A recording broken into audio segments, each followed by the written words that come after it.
Cicely Tyson leaves a remarkable legacy in film, theater, and television, but also through the lives of thousands of New Jersey students who've attended this school named after her. She always singled you out and made you feel special. Actor and singer Elijah Ahmad Lewis says Cicely Tyson set a powerful example and was an inspiration. Every show that I do, every time I step on that stage, it's dedicated to her. Lewis is a graduate of the Cicely Tyson Community School for Performing and Fine Arts, where Tyson often visited students and participated in theater events. She was not just a namesake, she was actively involved year after year. Says a lot about her legacy. Tyson, an Emmy and Tony Award winner and style icon, shattered racial barriers in Hollywood. Her 7-decade career included film and television roles in Sounder, Believe me, the children and me will do the cropping. Roots, The Help, and most recently, How to Get Away with Murder. In 2016, she was awarded the Presidential Medal of Freedom. As big as an icon as she was, she made herself available to the students. Tyson last spoke with students here virtually only a few weeks ago.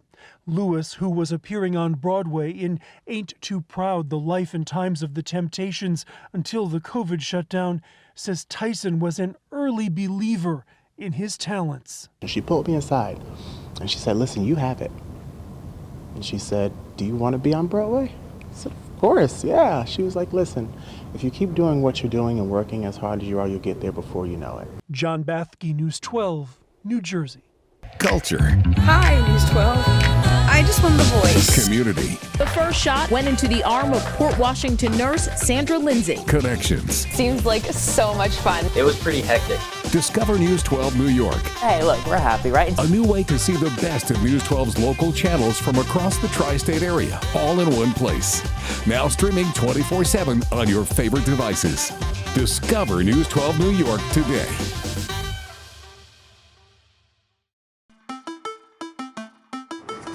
There's quite a few indoor things that you can still do.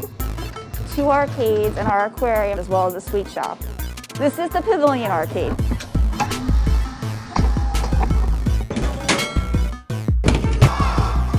In 2018, we celebrated our 90th anniversary. So now we're at 93 years. We've been in the house for a long time. And we just like to get out and do something fun with him. So we went to the aquarium and then came in here and played some games. He plays a lot of the driving games. I play the poker. She played one of the coin machines. I also play shooting games. Write down a ticket. We were about here about an hour. I am a traditional skee ball, air hockey. Red player, shoot! Maybe I'll play a little bit of basketball or something like that. But when it comes to actual video games, I'm terrible. This is actually my first time here. I think it's good. You're playing the racing game? Yeah, I came in third. I like the skee ball. This time of year, it is a nice quiet time to come, making sure that everyone has their face coverings, which are, mandatory. Also making sure things are clean. We also still have a 25% capacity. Since we have our grandson with us, we come to Jenkinson's to the aquarium, and we go to Jenkinson's and we come here and have an ice cream. But it's always great to come here. I happen to be a fudge girl. I love their fudge. They've been doing a lot of those hot cocoa bombs that people love. At the end of the day, when you see a child smiling because they've won something, or because even if they're seeing something they've never seen before, they walk in and they see the lights and everything. I mean, to know that that's your job to make kids smile, like, that's pretty cool.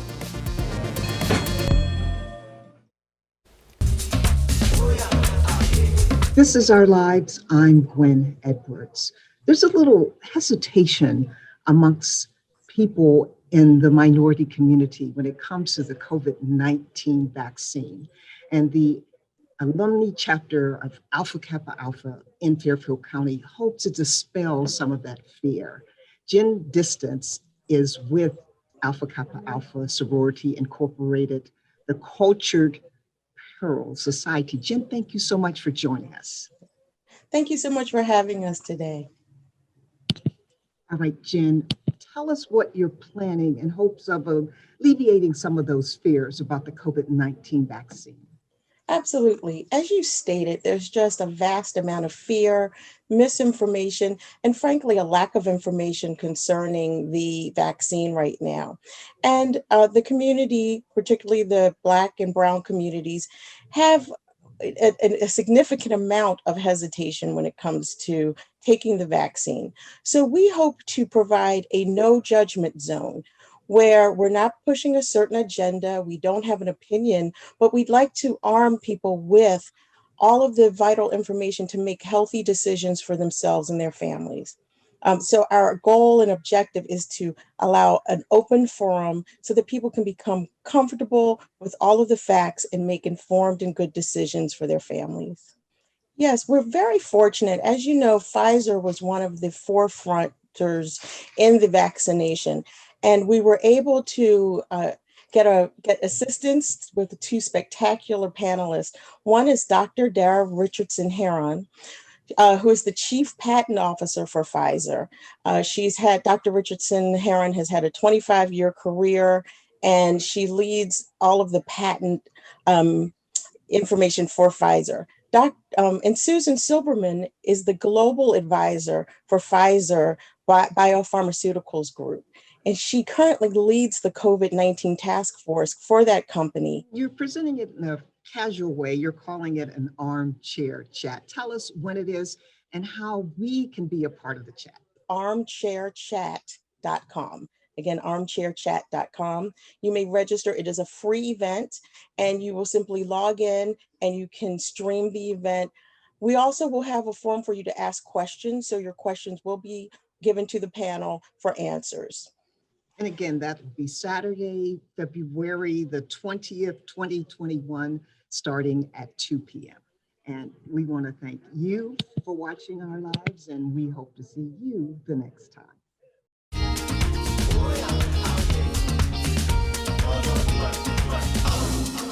I feel very emotional and I feel happy that we are talking about Harriet Tubman. State and local leaders coming together at Downtown Cafe for something that's not on the menu, but is on the horizon. A Harriet Tubman Learning Center in Bridgeport, like the one founded in Georgia by family members of the abolitionist hero. It's time. It's time now. Tubman descendant Rita Daniels, who founded the center, made the announcement today from her home in Georgia in this virtual meeting with Connecticut officials, saying she got the idea from her newest board member, Wayne Winston, whom she met in Bridgeport during Juneteenth celebrations.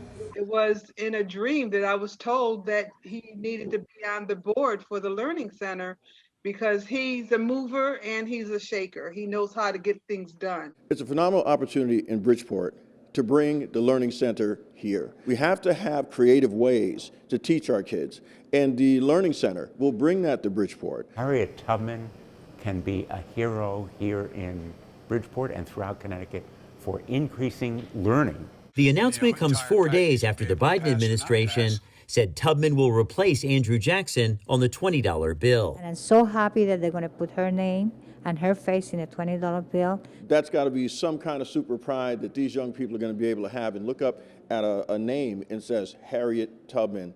Supporters say Tubman's is an extraordinary story that's been more painful than sunny, and the message of that story will soon be right on the money. A genuine and true American story. In Bridgeport, Frank Recchia, News 12 Connecticut. Daniel says the nonprofit Learning Center will focus on a STEM-based curriculum and target kids from underserved populations. The organization accepting donations through their website. We continue our look at the crowded field running for mayor here in New York City with Jaquelyn Taylor. The Brooklyn native is from East New York and is a small business owner. She's also the founder of the nonprofit New York City Minority Women Business Enterprise Alliance, providing those businesses with support and resources. And as Taylor tells News 12's Kurt Sender, she believes her life experience makes her an excellent choice in this race. I grew up in East New York. Grew up in the NYCHA development, pink houses in East New York. I'm a single mom. I'm a business owner. The reason why I decided to run for office is because I'm tired.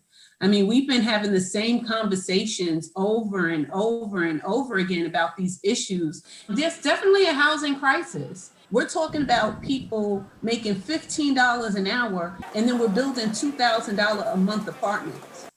It just doesn't go. We have to cut off the path to guns getting into the city, right? But one of the things that I say is that, you know who's not out committing crimes? Someone that has a decent job that's going to allow them the opportunity to be successful and purposeful every day. Every child, when they enter the first grade, should get some type of technology. It's the world that we live in. When they get to middle school, they should get another piece of technology. And when they get to high school, the same should happen. If we want kids to be successful, we have to give them the tools and the resources they need to be able to obtain that success. When people are ready to cast their vote, I want them to think about this. I want them to look at their current lives. I want them to look at what's going on around them. And I want them to think about how they can make this decision that's going to change that dynamic. And then I want them to look at my lived experience and how it relates to theirs. And I want them to understand that those lived experiences are the things that are going to have me become mayor of this city and have a different perspective, the perspective that they need.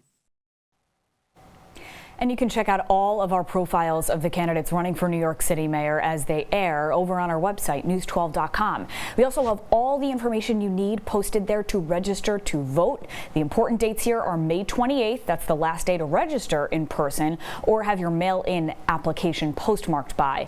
And if you need to change your address, that needs to be done by June 2nd. Primary election day is June 22nd.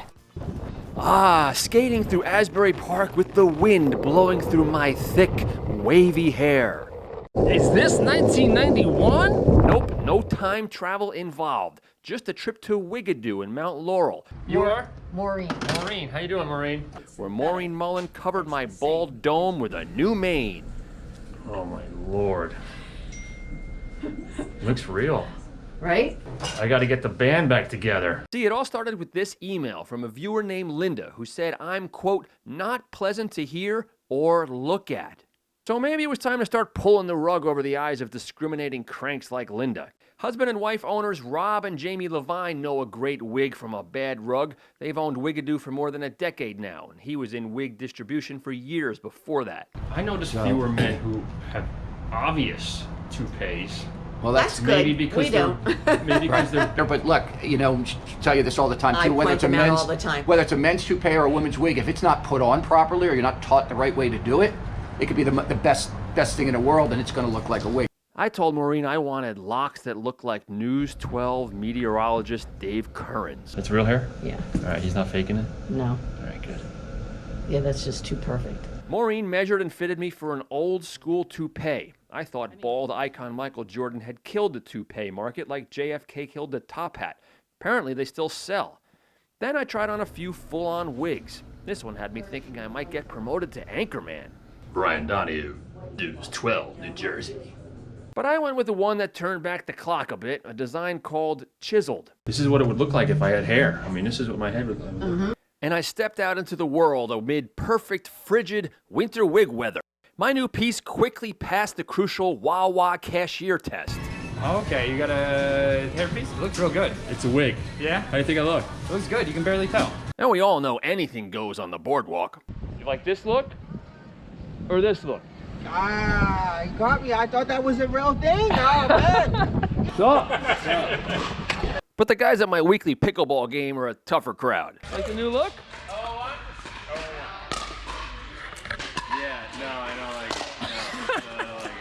Those guys are just jelly. Speaking of ugly emotions, I can only assume my pen pal Linda is eating her words or her heart out right now. By the way, there's another part of that letter where Linda said she didn't like my sarcastic attitude. But this is New Jersey, and I know I don't need to cover that up, ever. I'm Brian Donahue. That's positively New Jersey. Why did he take it off? I thought he was rocking it. So cute. Classic. Dave, That's awesome. Dave, he took your picture to the wig store. Did you see that? Mm-hmm.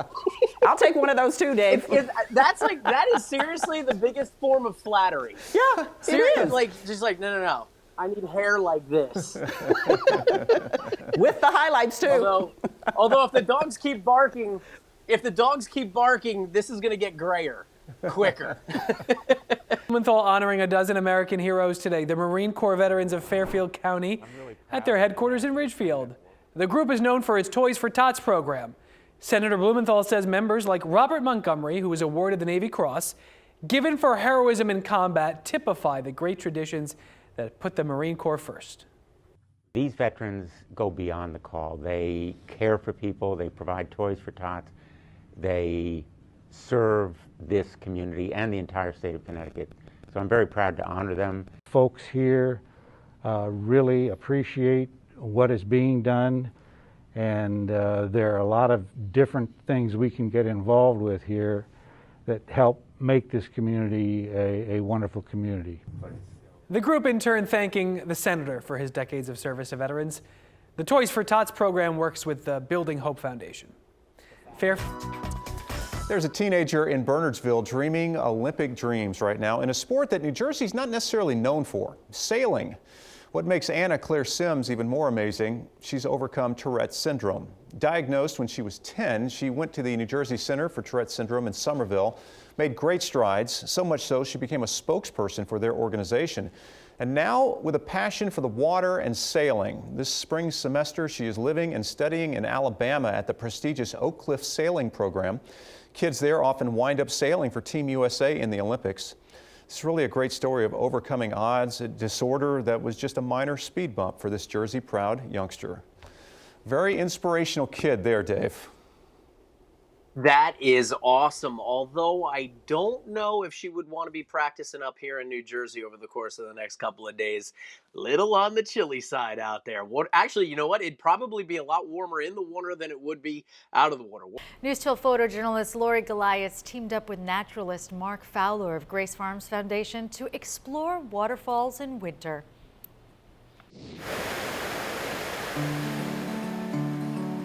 I'm naturalist Mark Fowler, and we are going on a winter adventure to go check out Connecticut's most beautiful waterfalls. We're starting here at Wadsworth Falls in Middletown, Connecticut. What I love about going to waterfalls during the winter time is that when the snow melts, the falls become much larger and more magnificent. This is how waterfalls are formed. The water flows over the hard rock, and then it gets down into the soil and softer rock below it, and it hollows out a beautiful cavern underneath the waterfalls. And this is what's happening over thousands and thousands and thousands of years. Another thing that's incredible is the icicles start forming on both sides of the waterfalls and down the falls. So it's just a totally dramatic, different experience in wintertime.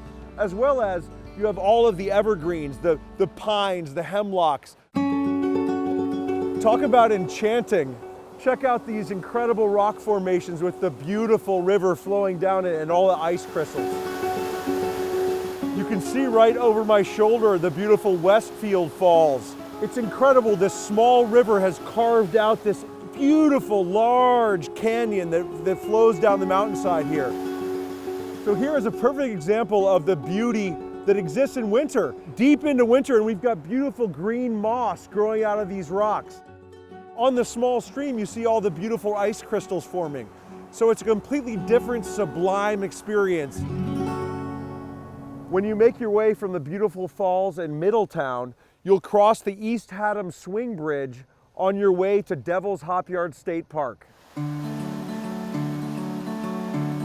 One of the best parts of Devil's Hop Yard State Park is they've got amazing hiking. They've got a 2.5-mile hiking trail right behind me.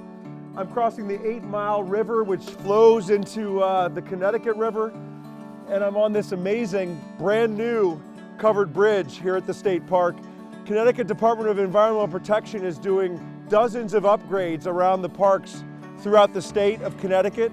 So now we're headed up to Chapman Falls, which is just one of the most stunning falls in our entire state. Now there is the big payoff of our day of winter waterfall adventure. You cannot beat this. It's an incredible way to get outdoors, to enjoy Mother Nature, to avoid the cabin fever that winter can bring. So get out there and go on your own winter waterfall adventure. But tonight, and just because January is National Mentoring Month, we are putting a spotlight on a business that is helping young people match with mentors. News 12 New Jersey photojournalist Mike Nash introduces us to Stant. Stant is a really unique semi-custom menswear brand. I'm one of the co-founders. My other co-founder is Matt Hornbuckle. We started about 7 years ago. Stant is sold in 350 stores across the country. We're actually in 10 stores in New Jersey, stores like this in Chatham. We've been in Port Ohm a little over 2 years as one of our first partners in New Jersey. They're a great store. Our clothing I consider to be semi-custom. It's a really unique approach to menswear. The fabrics come from all over the world. Everything is made one at a time in a really high-tech factory in Vietnam. So a guy would walk into the store, we would take a couple measurements and match him to one of 99 different shirt sizes and one of 75 different pant sizes. He can further customize the shirts and pants, buttons, collars, cuffs. What's really unique about our product is that it's delivered in about 7 to 10 days. Our company recently started a great partnership with Big Brothers, Big Sisters of Essex, Hudson, and Union counties. What we do is everything we sell, we give 5% back to that organization. We believe in the power of mentoring, and we wanted to be a part of that. COVID has had a big impact on businesses in our industry, in clothing. The demand for what we do has actually gone down quite tremendously. We are starting to see it come back up though. I think with the vaccine, there is a light at the end of the tunnel. I think our brand Stant and then stores like this around New Jersey and around the country are gonna really start to rebound as guys start to go back to the office. Even if they're only going to the office a few days a week, they're still gonna need nicer clothes to wear. I'm very optimistic about what the future holds. All right, so if you're trying to sell your house and real estate experts are telling you to just tear out your outdated bathroom, you might want to just hold on a minute. Retro bathrooms with pink and pastel tiles may not be such a turnoff. They may be part of the appeal. News 12's Brian Donahue takes us to a look of post-war design New Jerseyans know very well.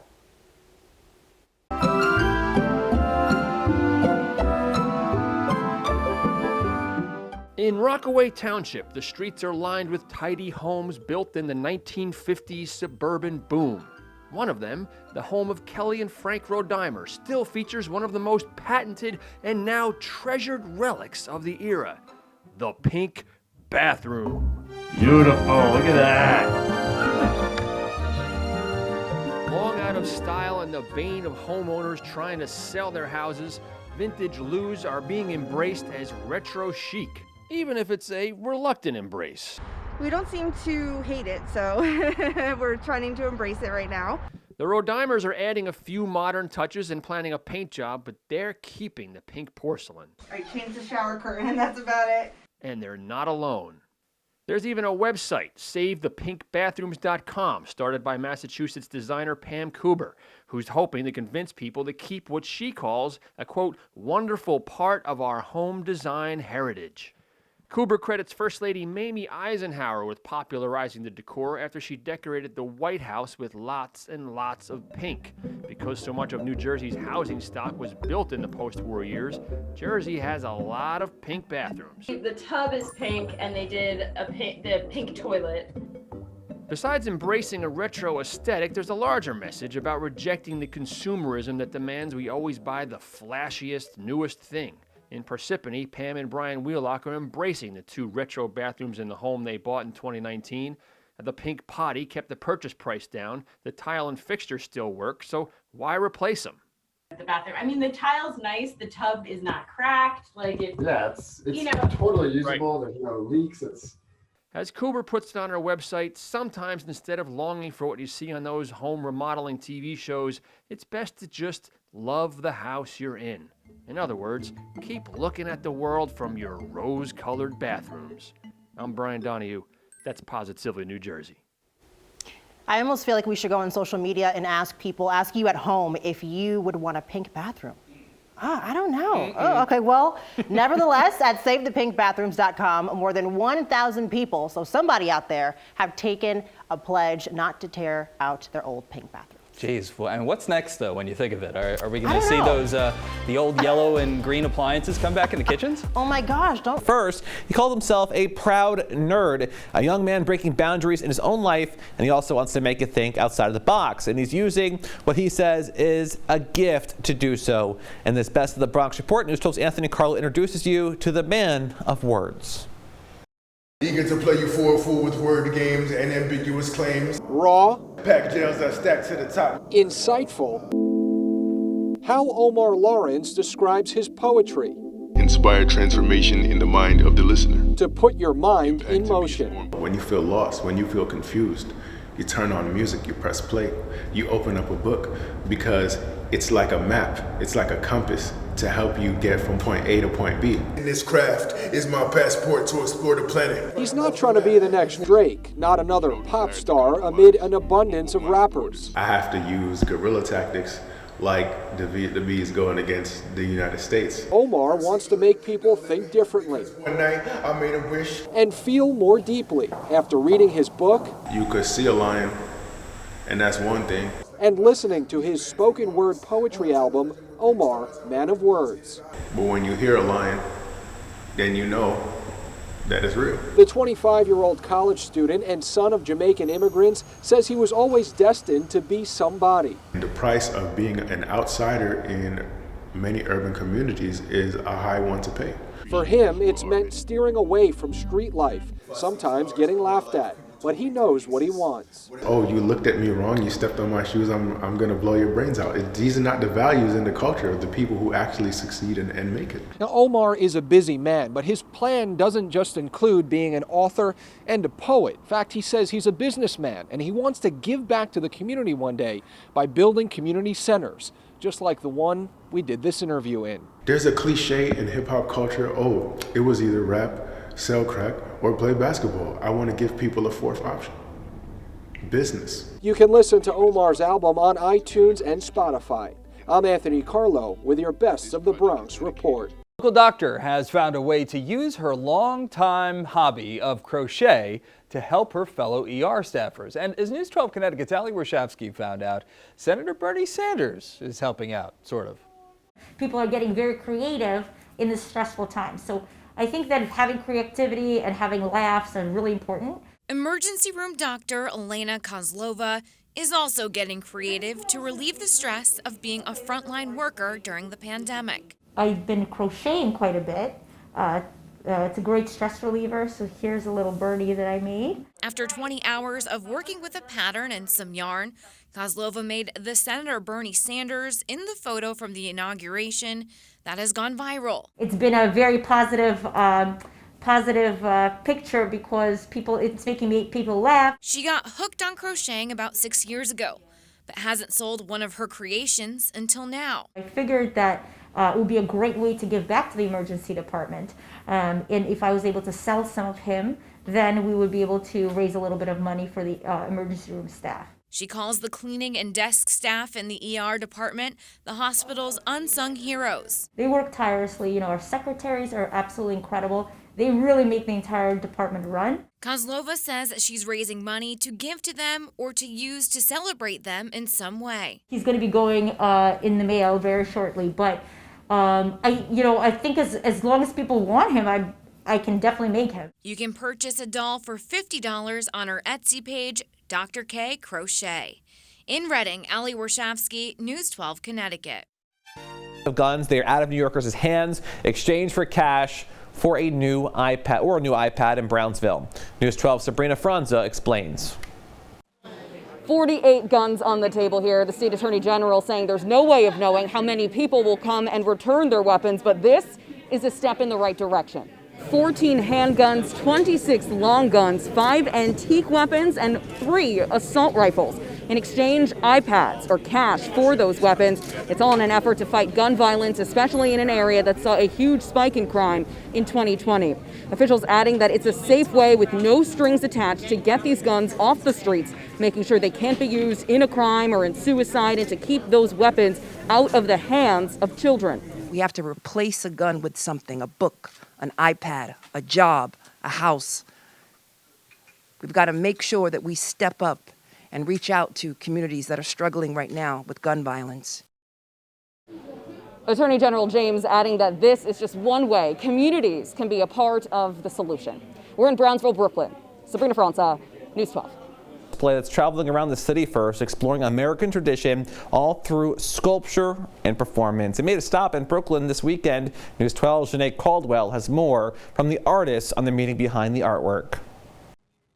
Sitting at Brooklyn Bridge Park's Pier 1 is a 14-foot diorama-styled art display constructed out of a box truck. Built by Brooklyn artist Caldonia Curry, also known as Swoon. It sort of looks like a fantastical house. There's a feeling of rooms, a feeling of families and people sort of sharing space together. The installation, titled The House Our Families Built, is a part of a national public art initiative by PBS, reflecting on what it means to be American today, fusing art with live performances, with actors telling stories of different American traditions. It's around PBS's American Portraits Project, and they've just launched this docuseries around over 20,000 submissions from people all over the country telling their stories about being American, about traditions they carry. PBS has asked a few artists all over the country to create artworks which would kind of amplify and just get a little bit deeper into the storytelling. And when the sculpture is not staging a live performance, audio plays allowing passersby to always engage with the storytelling narrative. It made me feel a lot of feelings about motherhood